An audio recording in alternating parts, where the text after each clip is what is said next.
Namaste and welcome to Daily News Simplified, the what, why and how of newspaper reading. Now we would be analyzing the Delhi edition of the Hindu newspaper of 22nd of August 2019, and the news that would be covered today is given on the screen, and the timestamp for the same is given in the description and the comment section given below. And so now with this, let us start with the first section. Now, as part of our continuous coverage of questions that were asked in the prelims examination of 2019, and the question that we're going to discuss today has given a list of 5 seas and of 5 countries and has asked whether these countries border this particular sea. Whether the seas which have been given are the Adriatic Sea, the Black Sea, the Caspian Sea, the Mediterranean Sea, and the Red Sea. Now, it is quite difficult to remember all the countries which border each of these seas, whereby it is in itself difficult to remember all the African and the European countries which border the Mediterranean Sea. Therefore, it is understood that this question would be answered through the elimination method. Now, such questions with regards to world geography are quite often asked in your prelims examination, whereby several questions with regards to matching a particular community to their particular country, or matching a particular city or a region to their particular country, or matching a particular country to its neighboring sea or ocean has been continuously asked in your prelims examination. And one of the ways in which we have explained in Daily News Simplified videos on how to prepare for such questions is that by understanding that such questions with regards to geography of the world are generally asked because some important current event has happened of international importance with regards to that particular community, with regards to that particular country, or with regards to that particular world region. So with regards to today's question, let us take a look at the prelims compass that was specifically given out for current events of international importance.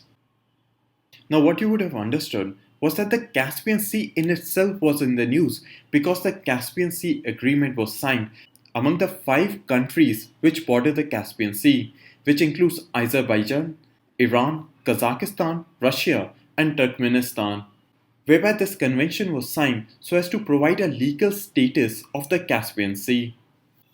Apart from this, the Red Sea and the Gulf of Aden was also in the news because a new grouping was formed known as the Arab and African coastal states of the Red Sea and the Gulf of Aden, whereby the 7 coastal countries of the Red Sea and the Gulf of Aden, which are Saudi Arabia, Yemen, Jordan, Egypt, Sudan, Djibouti, and Somalia, established this grouping in 2018.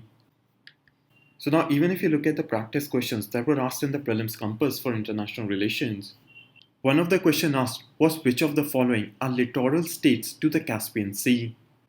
Similarly, another related question was which of the following countries border the Red Sea and the Gulf of Aden.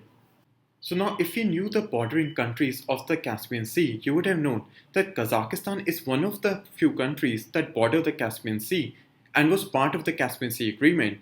And similarly, by knowing the countries that border the Red Sea, you would have known that Syria is not one of those countries.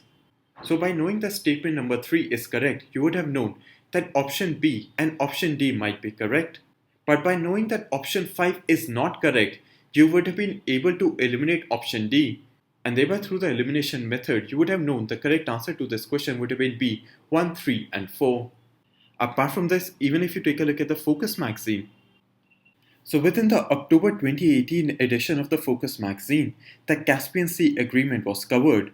So with the help of this map and by the content itself, you would have known that the 5 bordering states of the Caspian Sea are Azerbaijan, Iran, Kazakhstan, Russia, and Turkmenistan. Similarly, in the February 29 edition of the Focus magazine, the Arab and African coastal states of the Red Sea and the Gulf of Aden was covered. And from the help of this map and the content provided, you would have known that Syria does not border the Red Sea, but rather borders the Mediterranean Sea. Now, apart from coverage of the Caspian Sea Agreement and the grouping formed in reference to the Red Sea, coverage of the Mediterranean Sea, the country of Syria, and of other various pairs given within this question has been covered throughout the Focus magazine. But what is required for you to understand for the prelims examination that the world geography questions are mainly asked with regards to some community, region, country, sea, or any other geographical aspect which is currently in the news. And within that context, it was the Caspian Sea and the Red Sea which had some form of current event of international importance related to them. And only by knowing these two aspects, you would have been able to answer this question through the elimination method. Now, apart from this, within the test series that was conducted for the prelims examination of 2019, just one of the related questions that we're going to discuss is question number 14 that came in FLT test number 5. Wherein within the video explanation for this particular question, you would have understood that Caspian Sea was in the news because of the Caspian Sea Agreement, which was signed by 5 states, whereby these 5 states were Kazakhstan, Turkmenistan, Iran, Azerbaijan, and Russia. And similar questions with regards to the Red Sea, Syria, and other aspects that were asked in the prelims question of 2019 were also explained in the video explanation for the prelims test series of 2019. So hopefully, apart from DNS, you would have understood on how the Focus magazine, the Prelims Compass, and also the test series would each have respectively helped you in answering this question within the prelims examination of 2019. And so now with this, let us move on to the first article for today. Now we have taken the lead editorial from the editorial page on page 10. Now the author within this editorial is critiquing the recent decision taken by the Government of India to change the status of Jammu and Kashmir. Now the author in particular is critiquing the decision taken by the central government to change the status of Jammu and Kashmir state into 2 union territories. Now according to the author, the power of the central government, in particular the power of the Parliament of India to demote a state into a union territory, has always existed but never used. Therefore, according to the author, this demotion of the Jammu and Kashmir state into 2 union territories is a wrong precedent or a wrong trend which has been allowed by the present central government in power. Therefore, according to the author, regional parties should be wary or basically resist such power of the central government, whereby this power of the central government would decrease the autonomy that states have in India. Now, according to the author, across the world, what we see are 2 main types of struggle. First is the struggle for material resources, and second is the struggle for identity. Now, India has seen a strong regional struggles for statehood based on the idea of identity, whereby this was seen during the demand for linguistic states during the 1950s and even by ethnic communities such as in Ladakh, or the current struggle for statehood by the Bodo community in the state of West Bengal. Now within India, these demand for regional autonomy by various linguistic or ethnic groups such as within South of India, within Northeast of India, within Ladakh, within Punjab, has been provided through a system of federalism, whereby according to the author, federalism has been the best answer to resolve these conflicts in India's complex society. According to the author, federalism provides an ability to resist centralization of power within India, which can be seen through the protection given to several states across India, such as Arunachal Pradesh, Andhra Pradesh, Nagaland, and others, through special constitutional provisions. Apart from this, federalism also ensures responsive governance in the form of protecting one's own identity, whereby the states like Assam, Arunachal Pradesh, Andhra Pradesh, Tamil Nadu, and every state across India are able to ensure provisions within their own state to protect their own regional culture, their own regional language, and other forms of their regional identity. Therefore, according to the author, the best way to protect diversity within India is through ensuring regional autonomy, and regional autonomy can be ensured through the concept of federalism. Now, within that context, what should be understood is that the author is trying to criticize the demotion of states into union territories, but supports the idea of federalism within India. Therefore, it is within that context that the author is trying to say is that this recent change of the Jammu and Kashmir status from a state into 2 union territories sets a wrong precedent, whereby it takes away the ability of the Jammu and Kashmir state to protect its own language and culture. And similarly, because union territories come under the direct control of the central government, it allows for centralization and would lead to again demands for regional autonomy from the people of Jammu and Kashmir. Now, as some of you already may know, the central government has already clarified that the union territory of Jammu and Kashmir would be changed back into a state in the coming future. Therefore, within the future, what we'll see is greater regional autonomy for the Ladakh region, which they have been demanding for a long while, and the restoration of statehood for the Union Territory of Jammu and Kashmir. And within that context, the recent decision of the Government of India to change the status of Jammu and Kashmir would not undermine, as highlighted by the author, the spirit of federalism within India. Now, this is the main crux of this editorial, which you needed to understand from the perspective of your civil services examination.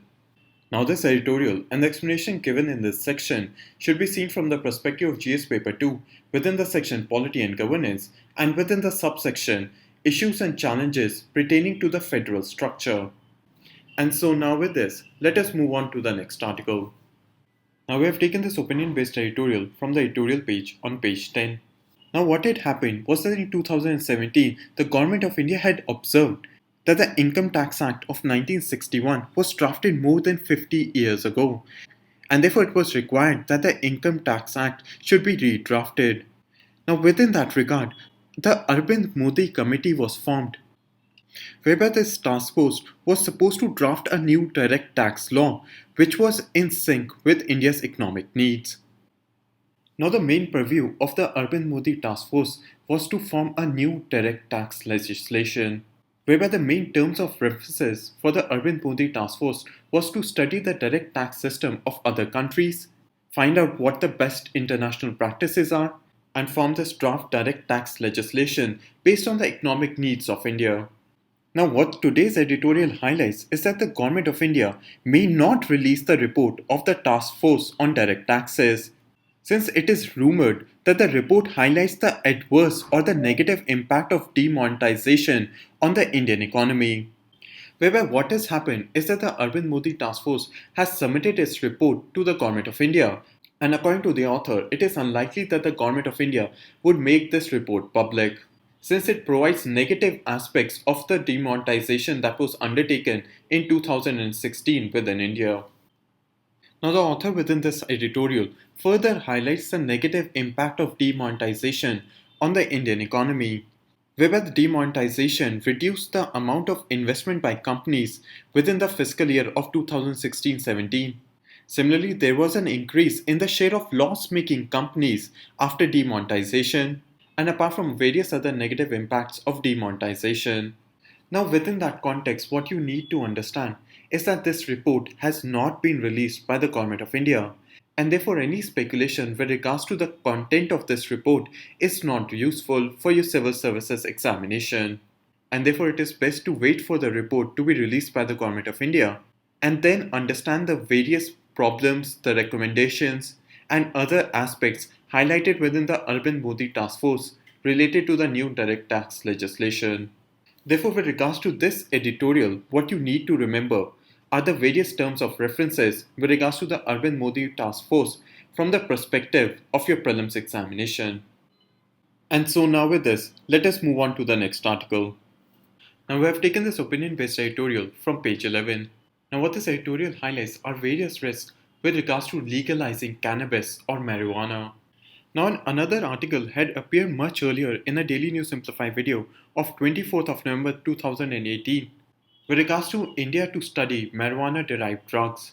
Now what I'll do is attach this section of the video from the Daily News Simplified of 24th of November. And after that, we'll try to understand the context of today's editorial with regards to the risk of legalizing cannabis or marijuana.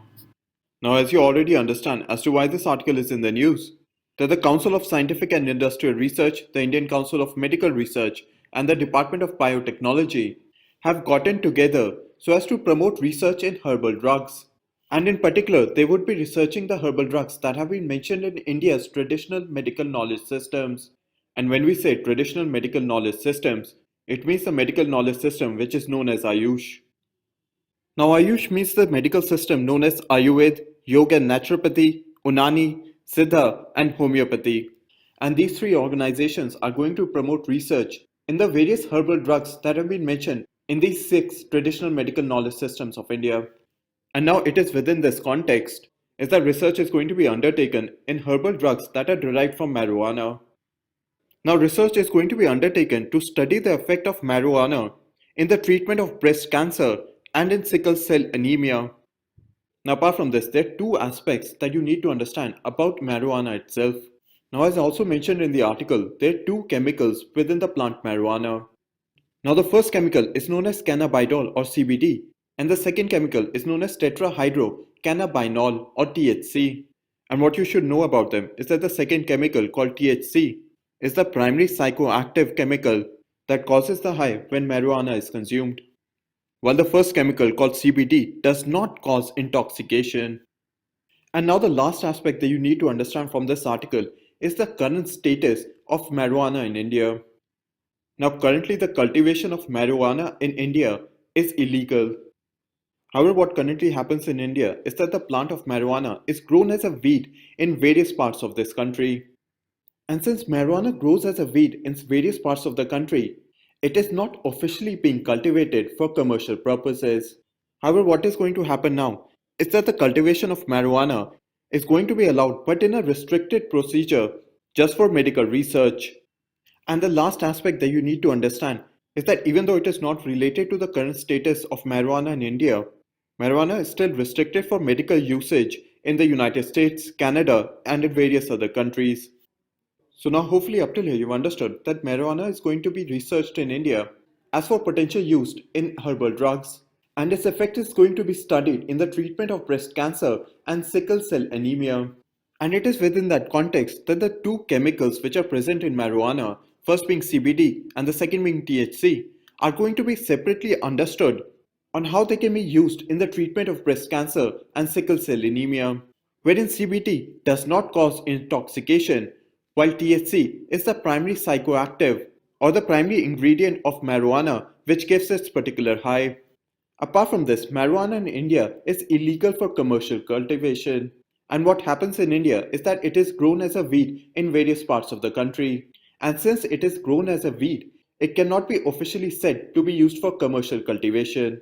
However, what is going to happen now is that marijuana is going to be allowed for restricted cultivation for medical research, wherein it is a similar practice which is followed in the United States, Canada, and various other countries, wherein the restricted usage of marijuana is allowed for medical purposes. Now, the various health problems highlighted within this editorial of using cannabis or marijuana is first, the immediate effects include impairment of memory and mental processes. Secondly, the long term health effects include addiction to marijuana, depression, anxiety, and other mental health issues. Apart from this, if a person has been exposed to the usage of marijuana at a young age, basically less than 18 years, then it could also alter brain development. Now, as we have already understood, cannabis or marijuana is used within Ayurveda, but Ayurveda also classifies cannabis or marijuana as being subpoisonous, and it also considers the recreational use of marijuana as being toxic to the human body. Now, apart from this, one of the main problems highlighted by the author is that legalization of cannabis or marijuana would lead to its commercialization. Now, within this context, the author gives the example of tobacco. Now, when cigarette companies started using tobacco to make cigarettes, they said that it was not harmful to the human body, whereby it was also used by the indigenous communities within South America for religious and recreational purposes. However, after cigarettes were commercialized, it was not only tobacco that formed a part of cigarettes, whereby across time, several other harmful chemicals were also added to cigarettes apart from tobacco. And it is within that context that the author is saying that the legalization of cannabis or marijuana would lead to a similar commercialization as what happened to tobacco. Now, within this context, the author has highlighted several suggestions or recommendations for the Government of India. Now, there are three main recommendations provided by the author, whereby the first recommendation given is that the Government of India should decriminalize cannabis but forbid commercialization. So, as we have seen in the previous article, by decriminalizing, it can be used for medicinal purposes, and such medicinal licenses can also be given to various pharmaceutical companies across India. The second recommendation given is that the Government of India should provide protection to children from exposure to cannabis or marijuana. And lastly, de addiction facilities should be provided to those individuals who have been addicted to cannabis or marijuana. Now, these are the main points that you needed to understand from this editorial. Now, both of the explanation given in this section should first be seen from the perspective of science within your prelims examination, and from the perspective of GS paper 2 in issues related to health from the perspective of your mains examination. And so now with this, let us move on to the next article. Now we have taken this article from page 9. Now what has happened is that the Ministry of Human Resource and Development has recently launched an initiative known as NISHTHA, whereby it is being called the world's largest teacher training program. Now what we need to do is understand various facts about this NISHTHA initiative, both from the perspective of your prelims and mains examination. Now NISHTHA basically stands for National Initiative for Schools, Head and Teachers Holistic Advancement, whereby this initiative has been launched by the Ministry of Human Resource and Development as an integrated teachers training program. Now the Ministry of Human Resource and Development has claimed that this would be the world's largest teachers training program, whereby the main intent of this national initiative is to improve the learning outcomes at the elementary level in school education within India, whereby it intends to motivate and help teachers to encourage and foster critical thinking within their students. Now the NISHTHA initiative will cover all teachers and head of schools at the elementary level in all government schools, the faculty members of State Councils of Education Research and Training or the SCERT.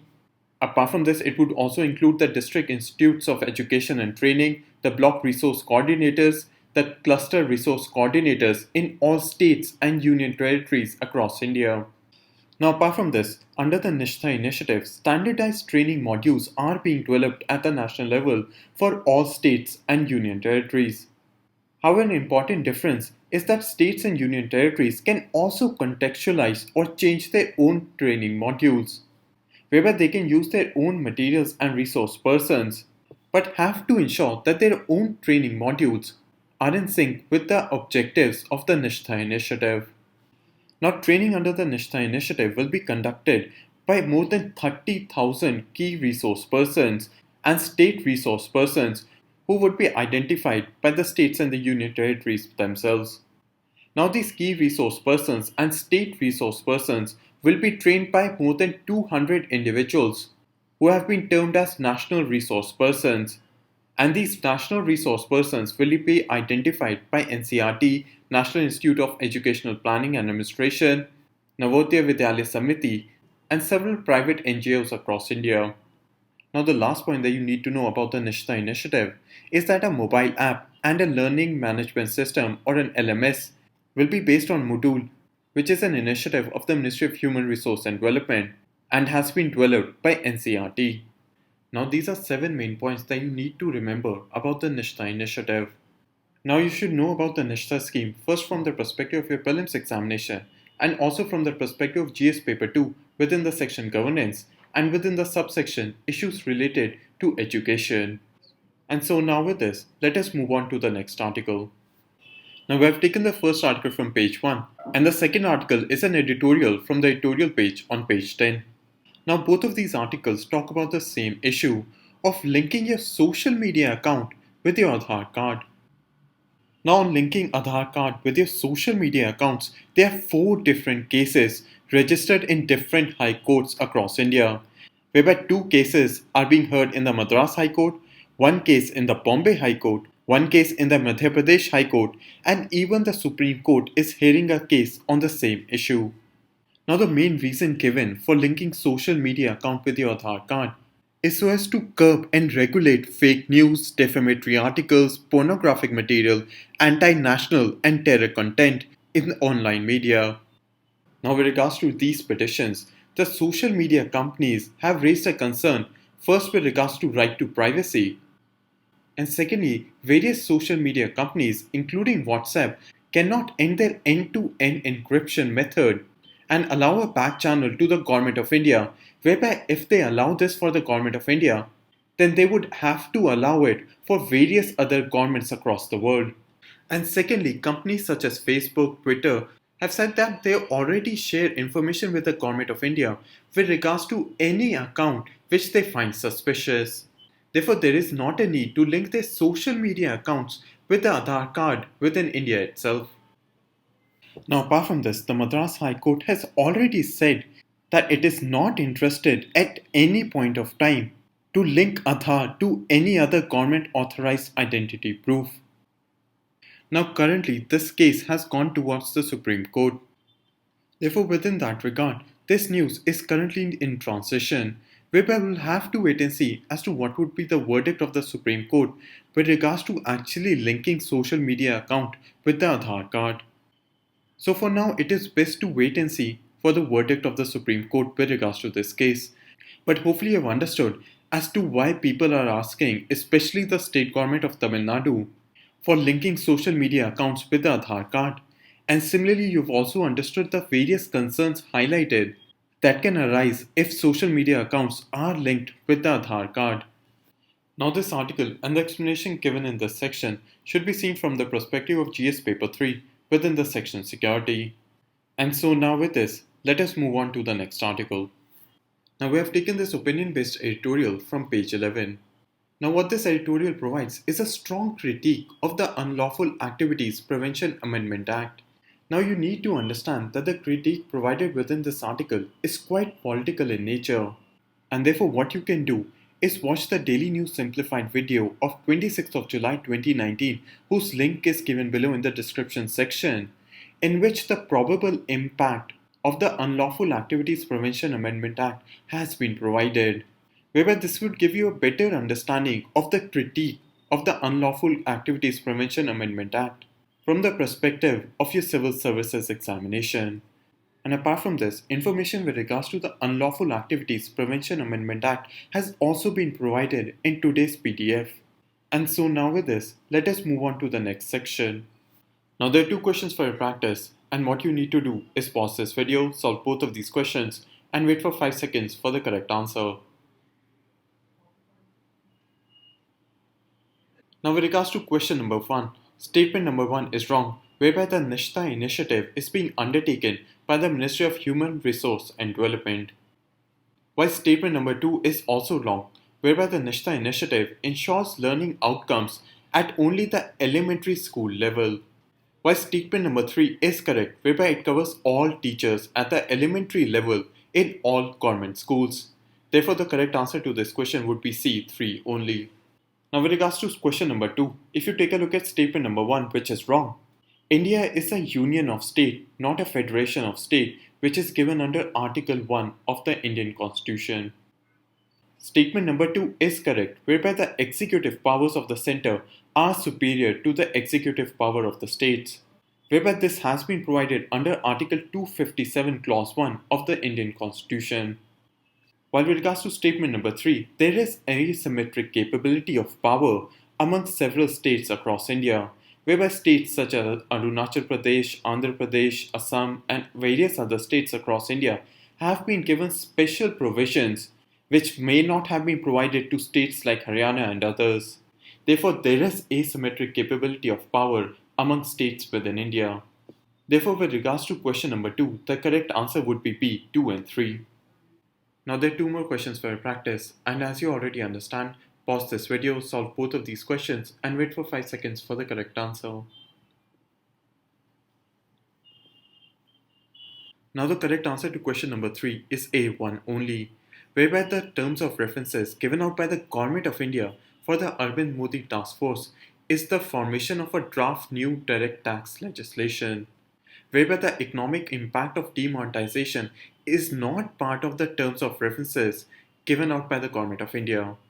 With regards to question number 4, the correct answer is A1 only, whereby cannabis or marijuana is considered as part of a medicinal treatment within the Ayurveda, but its usage for recreational purposes is considered toxic.